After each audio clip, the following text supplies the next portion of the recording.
Proper signaling is important for officials at all levels of the game. The specific signals used by assistant referees are informational or advisory in nature, so it's vital that these signals be performed clearly and accurately. The primary task of the assistant referee is to provide assistance to the referee as specified by Law 6. U.S. Soccer recommends that assistant referees of all levels follow these guidelines to provide consistent and clear information when providing information to all members of the officiating team. Flag mechanics. Although the flag is a core element in most signals, the location of the touchline, the stance of the assistant referee, and even which hand is being used to hold the flag are also elements which can convey important information. During active play, the assistant referee is expected to keep the flag in the view of the referee, changing hands if necessary as the assistant referee's pattern of movement changes. In general, the assistant referee should stop moving and turn to face the field before signaling. While moving, the flag is kept straight down to the side of the assistant referee, regardless of which hand is holding the flag. Even while running, the flag should not be pumped or swung back and forth in rhythm with the run. The non-flag arm should be allowed to move naturally with the running motion. In all signals where the flag is held with a single hand, the flag should be an extension of the arm no matter the angle. Before lowering any signal or part of a signal, the assistant referee should always make eye contact with the referee to ensure that he or she actually saw the signal given. If it becomes necessary for the assistant referee to switch the flag from one hand to another while performing a signal, this should always be done by lowering the flag and switching hands below the waist. Throw-in. The signal for a throw-in is similar to that given by the referee. The arm is raised at a 45-degree angle while holding the flag. As with the referee, the assistant referee holds the flag and the arm appropriate to which team will have possession of the ball on the restart. For example, if the throw-in is awarded to the team attacking the goal to the assistant referee's right, then the right arm would be used to signal. Occasionally, the referee may see a touch on the ball not seen by the assistant referee, resulting in the referee overruling the assistant referee's signal.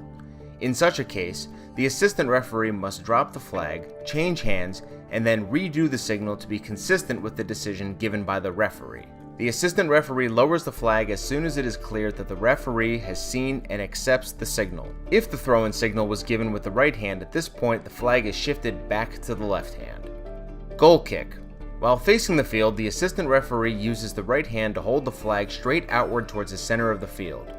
The flag is lowered as soon as it is clear that the referee has seen and accepts the signal. Corner kick. Regardless of what corner the kick is being taken from, the assistant referee signals with the flag in the right hand held downward at a 45-degree angle to the side of the body. If at the time of the signal the assistant referee is close enough to the goal line that the flag would be pointing to a location off the field, the assistant referee should sidestep 1 or 2 paces before giving the signal. Yellow and red cards. Sometimes the assistant referee is aware of misconduct not seen by the referee. The assistant referee either places a hand over the badge to suggest a yellow card, or over the back pocket to suggest a red card. If a signal is needed to specifically draw the referee's attention for the purpose of stopping play, holding the flag straight upward in the right hand is acceptable, and the indication of the card would then follow making eye contact with the referee.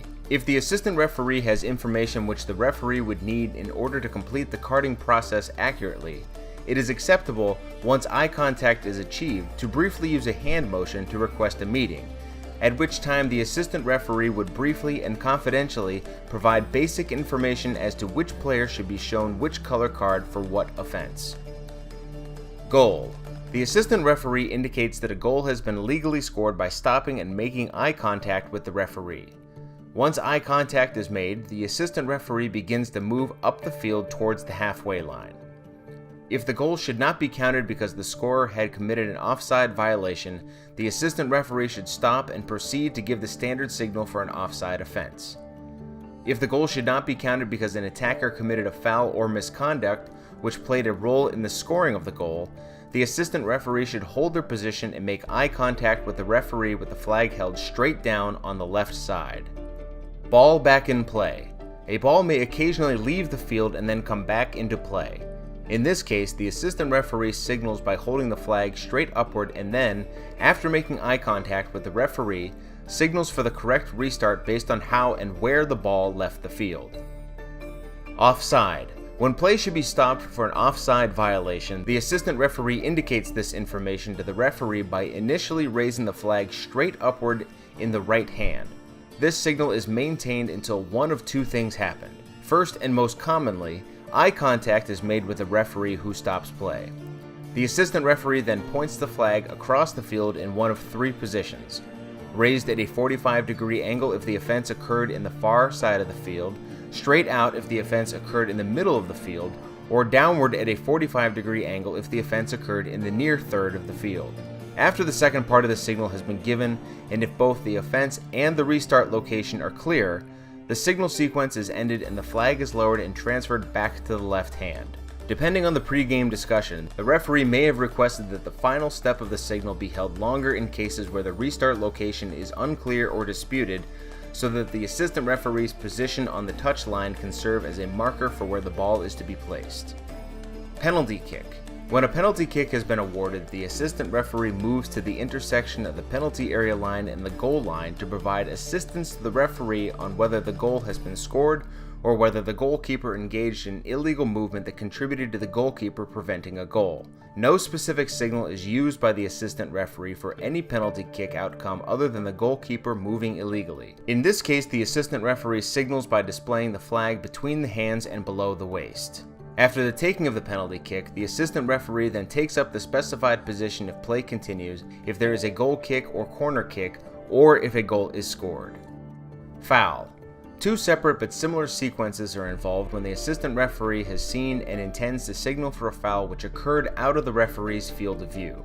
The signal used depends on the restart appropriate for the offense. First, if what occurred was a direct or indirect free kick foul, the assistant referee initially holds the flag straight upward in the left hand if the offense was committed by an attacker and in the right hand if committed by a defender.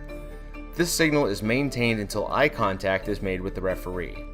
The flag is then waved back and forth using the wrist only. If the referee accepts the advice and stops play, the flag is lowered slightly so that it is still raised at a 45-degree angle.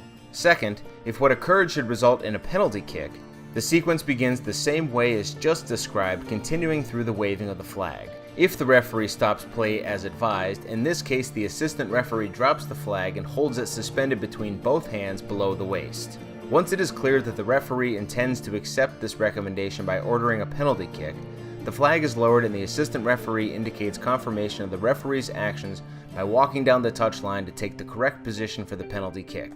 Occasionally, the referee may stop play for a foul but then make obvious eye contact with the assistant referee to get his or her opinion on whether the foul occurred inside or outside the penalty area. If the foul happened outside the penalty area, the assistant referee simply stands still and deliberately holds the flag straight down to the left side. If the foul occurred inside the penalty area, the assistant referee advises a penalty kick restart by suspending the flag between both hands below the waist. Substitution. To indicate that a valid substitution request has been made at a stoppage, the assistant referee holds the flag between the hands above the head until the referee acknowledges the request by allowing the substitution to occur. Once the referee allows the substitution to proceed, the flag is lowered to the side and no further signal is needed. It is common for referees to include in the pre-game discussion some preferred method for the assistant referee to indicate that the substitution process is completed and play can be restarted. This is often desirable in matches where the local rules of competition allow unlimited substitutions and for substituted players to return to the field. Assistance. Occasionally, an assistant referee's signal is not seen by the referee because his or her attention is directed somewhere else. When this happens, the other assistant referee should mirror the same signal to help the referee become aware and then direct the referee's attention to the original signaler. Please be sure to keep visiting ussoccer.com to view additional referee education resources.